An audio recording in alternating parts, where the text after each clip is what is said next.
माझी शिक्षक क्षेत्राबाबतीत पहिल्यापासूनच आवड आणि मी ज्यावेळी कोल्हापूरच्या शिक्षणाचा ओव्हरऑल विचार करतो तर मला एक लक्षात आलं की आपल्या न्यू एज्युकेशन पॉलिसीचा मी विचार करतो त्यावेळी कौशल्य विकास हे प्रामुख्यानं माझ्या समोर येतं। मला असं वाटतं की आपले विद्यार्थी असतात की 12वी पर्यंत जातात आणि नंतर विचार करतात की ह्याच्या पुढे मी काय करायचं। पण मला असं वाटतं की 5वी पासूनच त्याला फायनान्शियल एज्युकेशन म्हणतात, कौशल्य विकास म्हणतात, या गोष्टींचा मुलांना मुलींना पहिल्यापासून अभ्यास देणं हे महत्त्वाचं आहे। कारण तुम्ही कुठलाही बिझनेस करा किंवा रोजगार करा, त्याच्यामध्ये फायनान्स म्हणजे ताळेबंदाची माहिती असणं, फायनान्शियल एज्युकेशन, बँकिंगचे व्यवहार कसे चालतात हे माहिती आपल्या मुलींना असणं हे महत्त्वाचं आहे। आणि त्याचबरोबर कौशल्य विकास म्हणजे तुम्हाला बेकरीचं एखादं टेक्नॉलॉजीचं माहिती पाहिजे असेल, तुम्हाला कुकिंगमध्ये करायचं आहे, तुम्हाला लेथ मशीनवर काम करायचं आहे, तुम्हाला मीडिया मास कम्युनिकेशनमध्ये काम करायचं आहे, हे जर तुम्ही आत्तापासूनच लहानपणीपासूनच तुम्ही जर न्यू एज्युकेशन पॉलिसीच्या माध्यमाने इम्प्लिमेंटेशन करायला सुरुवात केली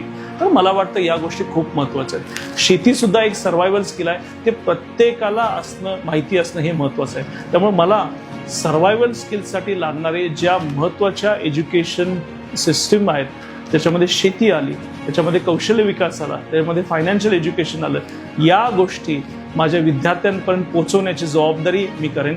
त्याचबरोबर न्यू एज्युकेशन पॉलिसीमध्ये मला असं लक्षात येतं की आपल्या स्पर्धा परीक्षांचा अभ्यास 2025 पासून वेगळाच सिलेबस होतोय।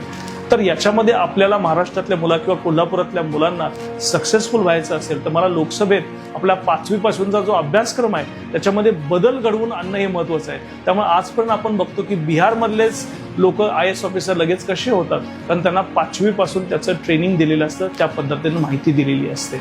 म्हणून मला असं वाटतं की कोल्हापूरच्या मुलांना देखील आपल्याला स्पर्धा परीक्षामध्ये जर यशस्वी बनवायचं असेल तर आपल्या शिक्षण पद्धतीमध्ये, शिक्षण धोरणामध्ये आपल्याला बदल करावा लागेल।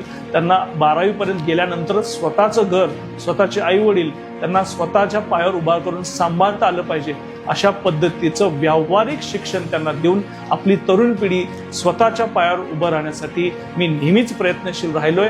आणि अरुण नरके फाउंडेशनच्या माध्यमातून हे मी आर्टिफिशियल इंटेलिजन्स असेल, त्याच्यानंतर कम्प्युटिंग असेल, त्यानंतर असणारं रिसर्च रिलेटेड IT असेल, क्लाउड बेस्ड सिस्टीम जातील, IoT असेल, या सगळ्या ज्या लेटेस्ट टेक्नॉलॉजी व्हॅरियस फील्ड्समध्ये आपण यूज करू शकतो त्या माध्यमातून मी त्यांना शिक्षण देतोय। म्हणजे भविष्यामध्ये येणारी पिढी ही टेक्नॉलॉजी आणि प्रोडक्टिव्हिटी या 2 गोष्टी हातात घेऊन चांगल्या पद्धतीनं कोल्हापूरचं नाव आपल्या महाराष्ट्रात, आपल्या देशामध्ये, आपल्या पूर्ण जगामध्ये करू शकतील, या पद्धतीची शिक्षणाची पद्धत असली पाहिजे असे माझे प्रयत्न असतील।